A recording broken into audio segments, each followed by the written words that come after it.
ચાલો મારા નાના નાના બાળકો, વાર્તા સાંભળવા તૈયાર છો? આજે હું ફરી એક નવી વાર્તા લઈને આવી છું. વાર્તાનું નામ છે કનુ અને મનુ. એક તમારા જેવું એક છોકરો હતો. તેનું નામ હતું કનુ. અને એક બીજો છોકરો હતો. તેનું નામ મનુ હતું. પરંતુ કનુ તો બહુ ડાયો છોકરો હતો.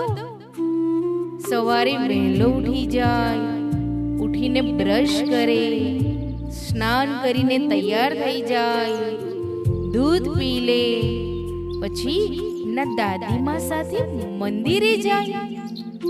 મંદિરમાં પણ ભગવાનના દર્શન કરે અને ઘરે આવે ત્યારે મમ્મીને પણ કામમાં મદદ કરે. કનુ તો બહુ ડાયો હતો. ચોકલેટ, બિસ્કિટ એવું તો ક્યારેય ખાય નહીં, ક્યારેય ગુસ્સો ના કરે. ખૂબ ડાયો હતો કનુ તો. રોજ રાત પડે ને એટલે તો કનુ એની દાદીમા પાસે જાય અને દાદીમા પાસેથી વાર્તા સાંભળે. આ કનુને તો ઘણા બધા મિત્રો હતા. ગોપાલ, રામુ, લાલુ, ભોલુ, કિશન, એવા કેટલા બધા મિત્રો. પોતાના રમકડા પણ રમવા માટે આપે અને હળી મળીને મિત્રો સાથે રમત રમે. બધા મિત્રો પણ તેની રાહ જુએ. મમ્મીએ નાસ્તો આપ્યો હોય તો બધા મિત્રો સાથે વહેંચીને ખાય. કોઈ નવા રમકડા લાવે તો બધાની સાથે હળી મળીને રમે. દાદીમાં વાર્તા કરે ત્યારે બધાને વાર્તા સાંભળવા માટે પણ બોલાવે. તેના બધા મિત્રો પણ તેના જેવા જ હતા. બધા મિત્રો ખૂબ ડાયા હતા. પરંતુ આ બીજો છોકરો મનુ, એ તો કેવો હતો ખબર છે તમને? રોજ મોડો ઉઠી, રડતા ઉઠી, રડતા બ્રશ કરે, એની મમ્મીને ખૂબ હેરાન કરે. સ્નાન કરવામાં તો ખૂબ આળસ કરે.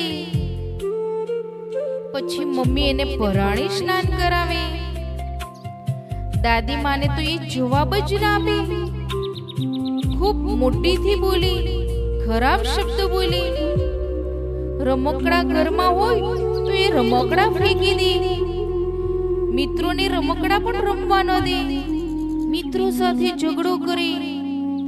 આ કારણથી કોઈ એનો મિત્ર બને નહીં.